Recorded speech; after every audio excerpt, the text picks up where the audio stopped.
వేల మైళ్ల ప్రయాణం, ఒకే ఒక గమ్యం. అదే సత్యసాయి జిల్లా చిలుమత్తూరు మండలం వీరాపురం గ్రామం. ఏటా మార్చి నెల వచ్చిందంటే చాలు ఇక్కడ విదేశీ పక్షుల సందడి మొదలవుతుంది.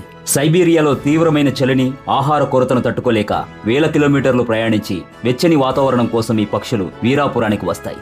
సాధారణంగా మార్చి నెలలో వచ్చే ఈ అతిథులు 3 లేదా 4 నెలల వరకు ఇక్కడే ఉండి సంతానోత్పత్తి చేసుకుంటాయి. విశాలమైన రెక్కలు, పొడవైన ముక్కుతో చూడముచ్చటగా ఉండే ఈ పక్షులు గ్రామస్తుల ఇళ్ల మధ్య ఉన్న చెట్లపైనే చిన్న చిన్న కర్రలతో గూళ్లు కట్టుకుంటాయి. ఇవి ప్రధానంగా చేపలను, కప్పలను, పాకే జీవులను ఆహారంగా తీసుకుంటాయి. ఒక విచిత్రమైన విషయం ఏమిటంటే ఇవి తమ పిల్లలకు ఆహారాన్ని నేరుగా తెచ్చి ఇవ్వవు.